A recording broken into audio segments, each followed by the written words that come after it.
And here's the thing, when you sell, you aren't losing money. You're not losing the money, because if you have appreciation, when you sell that property, guess what? That equity is transferred from the house to your bank account, okay? And that is a beautiful part about real estate. A person's wealth is determined by their assets, investments, and things that they own. I say true wealth is about how you live it. Your girl is back. Welcome to season 2 of Wealth Within Reach.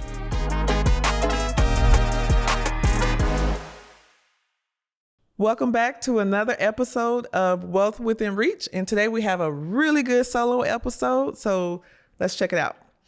Just in case you have not already, be sure to subscribe, leave me a 5-star review. I appreciate it so much. If you have found value from this podcast, leave me a review. I really appreciate it.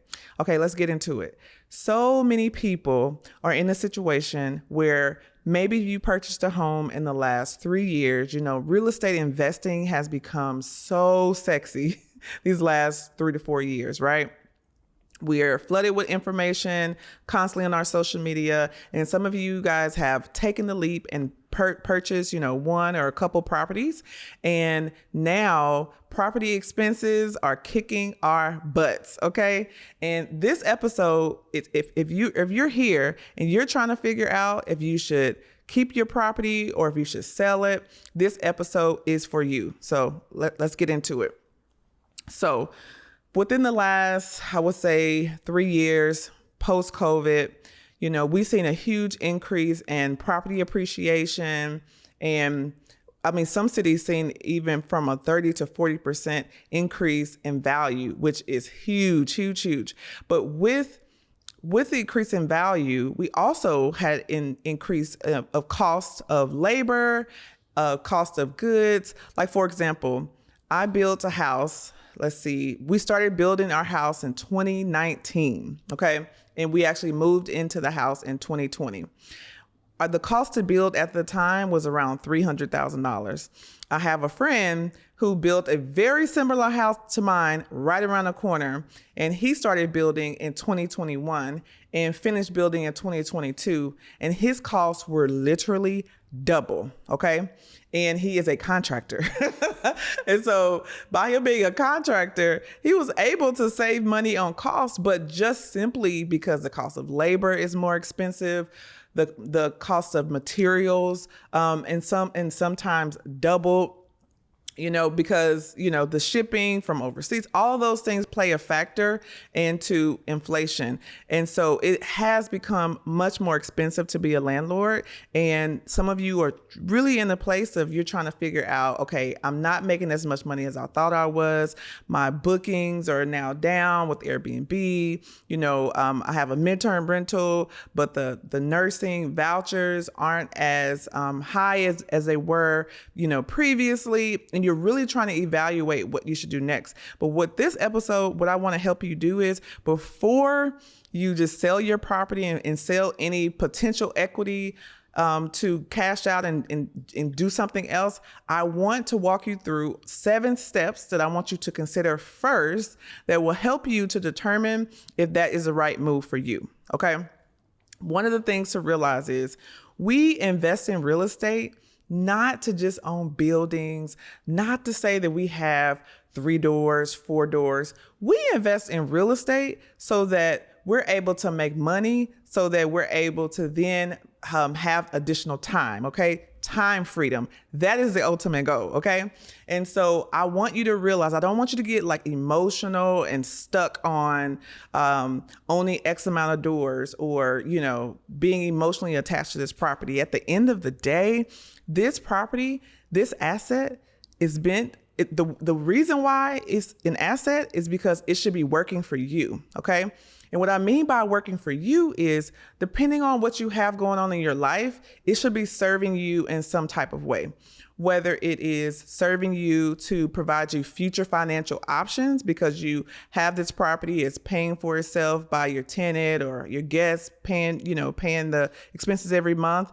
And then you you purchase the property in an area that is appreciating in value and growing, so that in the next 5-10 years, this property pays for your kids' college, or this property allows you to retire early from your job. It should do something like that. Or if you are a cash flow investor, this property should be making you money every month that's helping to contribute to your present expenses. But either way, the property should be working for you, not the other way around.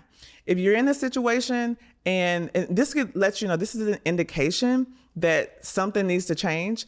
If you find yourself every month having to contribute your personal finances into your rental property, something is wrong, okay? That is an indication that it's time to reevaluate. Yes, we have times when we first buy the property, when we do our down payment, and maybe you have some repairs you're making to the property. That makes sense that you need to contribute personal funds to the property or take out credit to fix something, whatever. But over time, you should be able to build up enough cash flow to then create reserves so that the property can begin being fully sustainable. And that if that is not the case, then we have a problem. Okay. So I'm going to walk you through 7 steps that you should consider before you decide to sell your property, or it can help you figure out if you should keep it. All right, let's get into it. Number 1, it's important that you need to do a complete financial analysis of your property. And in order to do a complete financial analysis of your property, it's important that you separate your personal and your rental property expenses.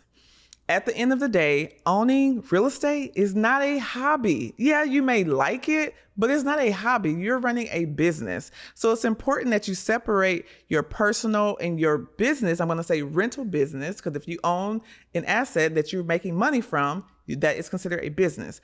It's really important that you separate those expenses so that you're able to actually perform a financial analysis, which means that you are reviewing how much income are you making every month. You're reviewing every single expense that's coming out and figuring out at the end of the day, what is my net profit after all of my income and expenses? If you are commingling your personal and business assets, you are not going to be able to tell how much money you are actually making. That is the first and biggest problem that you are having that you need to separate so you can do that. Are you tired of wasting so much time pulling data, reviewing comps, and trying to put together the financing to do your next deal? Guess what? You don't have to do all that. Backflip helps you to analyze properties instantly, helps you to pull high quality comps. You can actually apply for loans directly through the app while also choosing your best investment strategy. All you have to do is download the free Backflip app now and go on your way to make smarter, faster, and more profitable decisions today. You should be performing a financial analysis every single month, okay? And if you have multiple properties, is very, very important, because I work with clients all the time where they're making money, they're making good money, but then they look up in their bank account and they're like, why is my bank account not reflecting the money I'm making? And that's because as fast as it's coming in, as fast as it's going out. And that shows you that you may have a leak in your business that you need to take care of. So performing a financial analysis really helps you determine if the rental strategy that you're doing is actually helping you or is hurting you. Especially if you guys are doing short-term rentals. With short-term rentals, you have a lot of different expenses happening. You have cleaners coming in and out. You have repairs that are happening really quickly because you have guests that are needing different things. You have multiple, inconsistent income coming in every month. And so I know personally, I used to be heavy Airbnb with my portfolio. And then after doing a full annual review on all of my properties, I determined some of these properties that were Airbnb, I was actually putting in significantly more effort, but I was actually only making the same amount I would make as a long-term rental. And so because I was in a season of my life where it's like, I want to actually be more passive, I want to invest more passively versus actively, we decided to we took that information from that financial analysis and we decided to pivot to Section 8. right? So that's an example of like why it's important to actually know your numbers and know how much you're making every month, and so that you can actually be able to see what is happening in your business, okay? Being able to delegate with a bookkeeper, for example, helps you to do that, because you may feel like, you may be like me, I like to make the money, okay? I like to go out and make the money and acquire the properties and do all of that. When it comes to, all the accounting piece, I'm like, I'll take care of it. But if you find yourself like me, do you really ever really take care of it? And then you get to the end of the year, and you're frantic because you have to reach out to that bookkeeper and you pay them a bunch of money and you don't get everything, and you end up paying more in taxes. So all that to say, it's important every single month that you should be looking at your financial statements, doing a financial analysis. One financial statement that's really good for you to review every single month is called your profit and loss statement. It actually it shows you all of your income, every single expense, so that you're able to start tracking trends to see what's going on and if you need to make any adjustments. Okay. Number 2, I want you to focus on enhancing your operations. Okay. Like I said before, we're in this to gain freedom, to gain more time freedom, to gain our time back. Yes, there's a part of real estate that is more active, but then for the most part, it should still be the easiest way you make money. It should not be another job unless you are doing this as a job on purpose, okay? There are so many ways that you can streamline and automate your expenses. I don't think investors recognize enough like the value of their time, because if you are working a W-2 income job and then you come home and you're also like spending like hours a week consistently in your rental business, it's not going to be fun, and you're not going to want to do it, and you're going to have to do it, and you're going to be burnt out. All right. And there's so many ways that you can streamline this and automate this through technology, honestly, to be able to help save you time. So you may be in a situation where you're currently self-managing and you may not be really doing a good job self-managing, and it's potentially costing you money. An example of this is you're constantly having to turn over tenants every year. Every time you turn over a tenant, it costs you a few $1,000s. And if you only are making like $300 or so a month, then turning over one tenant could cost you a whole year's worth of profit, right? So that could be an indication of maybe you should like consider delegating some of the property management. So maybe you should hire a property manager company, but sometimes there are ways that you can offload some of the day-to-day tasks to, whether it's a virtual assistant. They have apps that help you connect with handy people or cleaners, and you can possibly delegate that to someone that is with our app or to someone else that can help streamline it for you, that is their specific expertise, so that you can focus on being able to do something else that you're like better at within the business, right? Also, administrative costs. You may be, by being able to enhance your operations, and you now know how much you're making every month, you now know like what your expenses are, there may be some additional costs and fees that you need to add to charge your tenant to be able to help enhance your operations. For example, if you own a multifamily property, there's a good chance that you may have to pay some of the utilities every month. But if you don't understand, you say, oh, it's just $50 a month. Oh, it's just $75 a month. That's okay. I don't have to charge my tenant. And then your utilities are actually $125 a month, $150 a month, and it's eating into your profit. Once you understand that with your financial analysis, then with your operations, you could actually begin delegating those costs to your tenant, and that ultimately will help to boost your rental income. Okay. So it's really important to enhance your operations by ensuring that you have rent collection software, that you are not having your tenant Zelle you or Cash App you. With rent collection software, which I love so much, it automatically sends your tenant reminders to pay their rent. If they are late, it automatically adds late payments, which again is income to your business. Just so many ways that you can delegate responsibilities, automate things so that you can be more professional, you can run your business better, and ultimately that helps you to be able to make money. Because at the end of the day, Your tenant is your client. And if your tenant is happy, they stay longer, you make more money, everybody wins. Okay? So number 2, enhance your operations. Number 3, delegating. Now I'm talking to the DIY investor that is really price driven and really struggles with hiring anybody to do anything. Okay.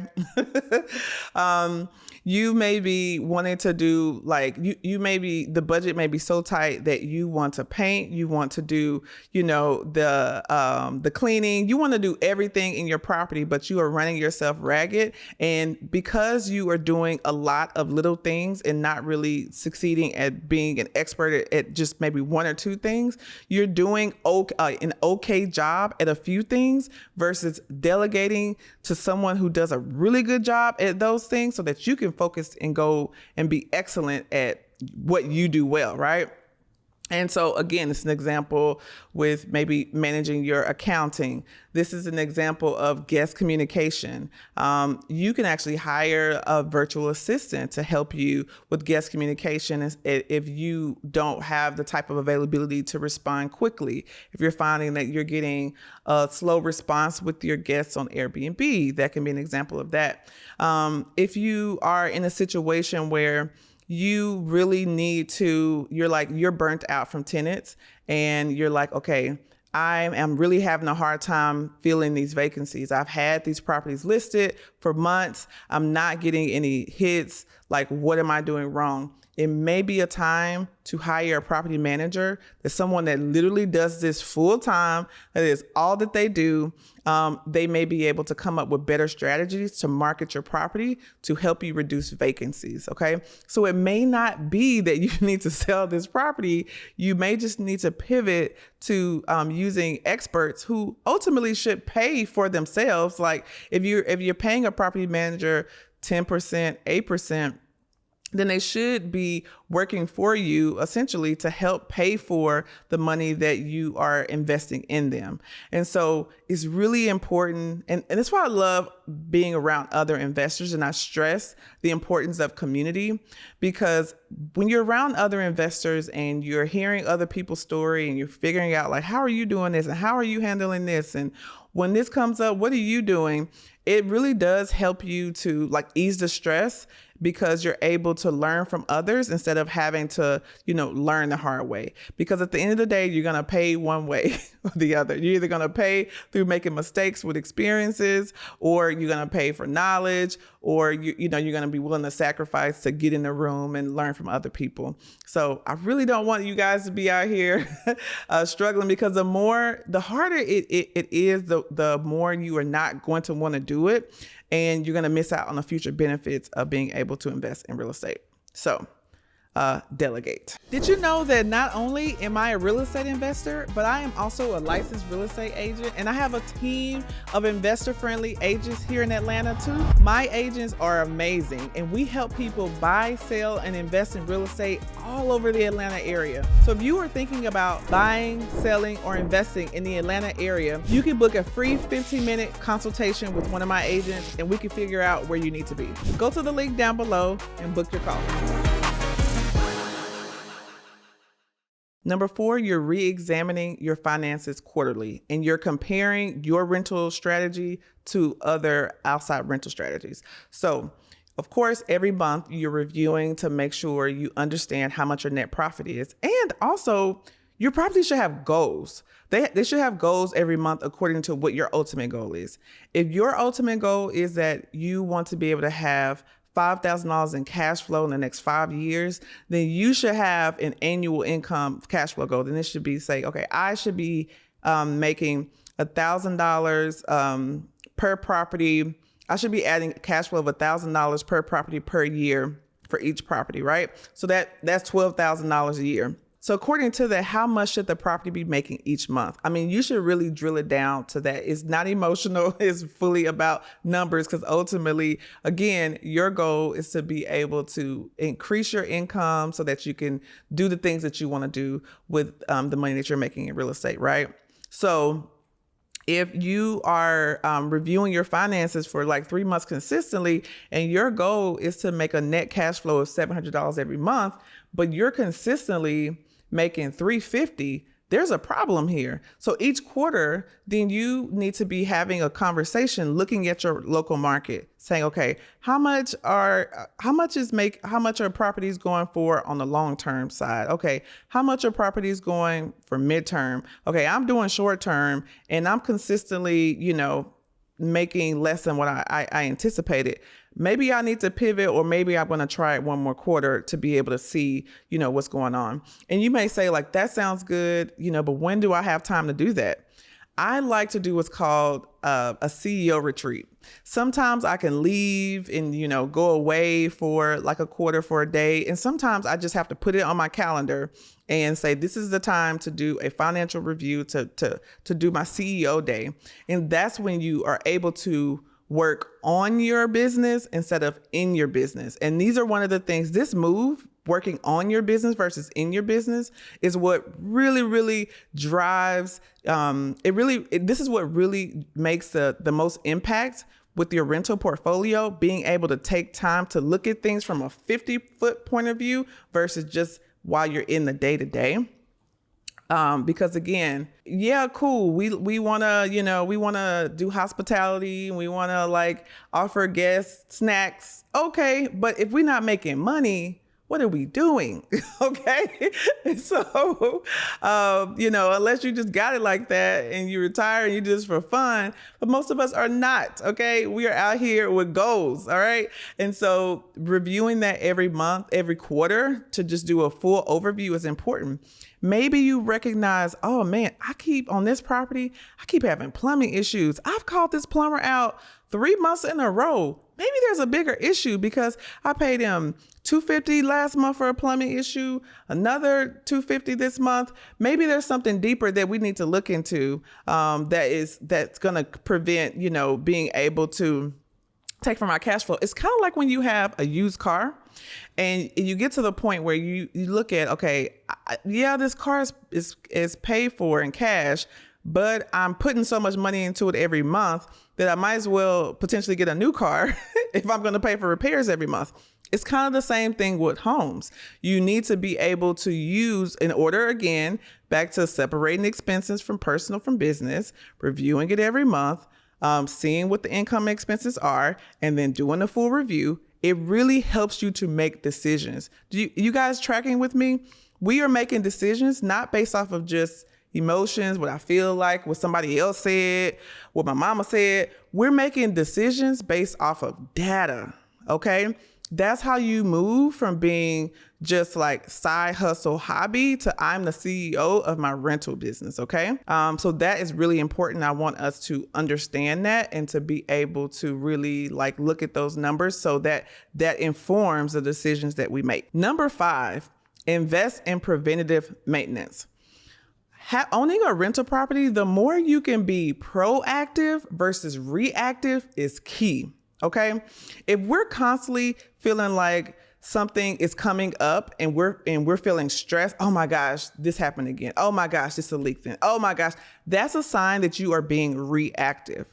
Being proactive is scheduling annual maintenance, scheduling, having like a schedule that's automatically, scheduling quarterly maintenance, being able to plan ahead. You're putting money away every month for reserves. You're putting away every month for, yes, you have a tenant right now, but you're putting away a percentage every month. So when that tenant does eventually leave and you have a little bit of a vacancy, that you're still able to cover your mortgage and expenses because you have some money set aside for that.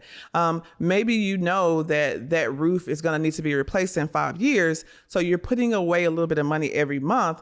So when that roof needs to be replaced, you're not stressed trying to figure out how to pay for it.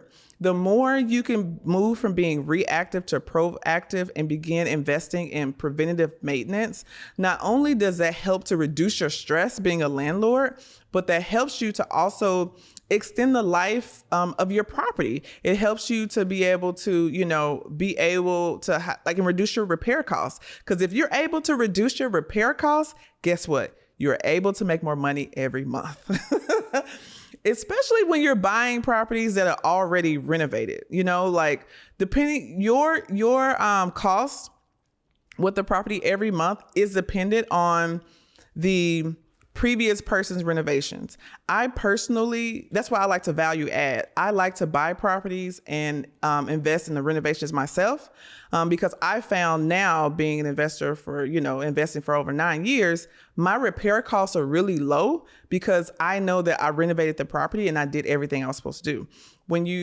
Unless you're buying new construction, when you're buying based off of someone else's renovation, you have to really make sure that they did a good job and they didn't cut corners, because it could really cost you later. I have lots of clients that have been in this situation. That's why I personally advise my clients to review permits. If you're getting ready to buy a new property that has already been renovated, I suggest looking at your code enforcement website in your local city to see what permits were pulled, if there are any current violations, if they even pull permits, if they pass them, because that's going to help you. Because whenever permits were pulled, then that means that the city actually came out and did their own independent inspection to ensure that the renovations were done up to building codes, which can help give you some peace of mind when you're buying a property that someone else already renovated.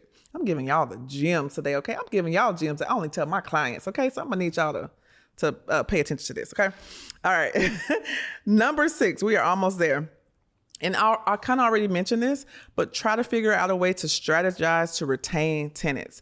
At the end of the day, the least amount of time that you have to turn over tenants, the more money you make. Trust me, it is not fun having to turn over multiple tenants at the same time. I have been there. We've tried to do different things like asking the tenant, is there anything we can do to get you to stay? Sometimes you don't want tenants to stay. Sometimes you're happy that they're trying to leave. But sometimes, especially if they've been there for a long time, they paid their rent on time. If they aren't buying a property, maybe you can ask them, like, is there anything I can do to help you stay? Or okay, thanks so much. We really appreciate you as a tenant. Do you have any referrals of anyone that's looking to also move? Because good people, good tenants know other good tenants, okay? And so really taking the extra mile and trying to figure out a way to retain your tenants is going to be really, really helpful. We have a good, he's like a property management role model of mine, Dr. Joe Osimo. He's actually going to be at the Owning and Living Experience. He is teaching a session on recession-proof investing. And so he is a longtime Section 8 investor. He invests in DC. He's invested there over 30 years. And he has tenants that he has had in his properties for almost 30 years, okay? And he has developed this framework where he takes care of his tenants and they take care of his properties. And it's a beautiful thing. He does different things like being able to incentivize them whenever they whenever they have good inspections. He gives them gifts when their kids graduate. He gives them Mother's Day gifts. He really emphasizes getting to know the person and being a really good landlord. And then they usually return the favor by taking care of his property and staying a long time. And so, because everyone doesn't want to own a property, right? Some people prefer to rent. And as a landlord, you have the opportunity to really provide quality housing that could, be able to provide a stable place for your tenant and also income for yourself, right? So you need to remember, at the end of the day, you are in the people business, and to come up with a system to figure out how to retain your tenants. Last but not least, number 7. It's important for you to identify what your needs are in this moment, okay? I have so many clients that they end up coming to me after they've taken the leap and they've purchased their first or second home. And now they're in a situation where they're like you. They're trying to figure out, should I keep this property? Should I sell it? And I talk to them more and more, and I'm like, oh, well, what are your needs? What are your goals? And they're like, my goal is to be able to replace my income. But for whatever reason, because they didn't invest in the knowledge and they didn't have mentorship, they actually bought a property that did the opposite. They didn't buy a property that was actually more of a cash flow investment. They ended up buying a property that's more of like an appreciation play, right? And so, yes, they bought in an area that is going to grow in value, but it's not really making money every month, right? And they're trying to like, Erica, help me figure out what I need to do. So the number 7 is to identify your needs, and your needs will change. Maybe you started investing and the goal was cash flow, but now you are more focused on appreciation, and vice versa. You need to start with that first and be able to really take a moment and think about, does this property serve the needs that I have right now? If it does not, sometimes it is okay to sell. And here's the thing, when you sell, you aren't losing money. You're not losing the money, because if you have appreciation, when you sell that property, guess what? That equity is transferred from the house to your bank account, okay? And that is the beautiful part about real estate. And for some clients, I've been able to be able to help them to sell their property and then reinvest in another market now with the proceeds of that property that now more aligns with their current needs. Okay. And that is okay. Like I said in the beginning of the episode, at the end of the day, an asset is meant to work for you, not against you. Okay. So was this episode helpful for you? Are you thinking about buying, or, are you thinking about selling or holding your rental property and you really aren't sure what to do? If that is you, I invite you to not process this alone. These are some of the questions that we talk about every day in the Owning and Living It Facebook group. We are, it's a safe space where you can be vulnerable. You can say, this is what I have going on. Like, what do you guys think? And really be able to hear from other investors that are, further along and are like you, and they can give you really solid advice. So I am going to link in the show notes to join my group. And so come on in, join the group, and let's get the conversation going. All right. I'll see you in the next episode of Wealth Within Reach.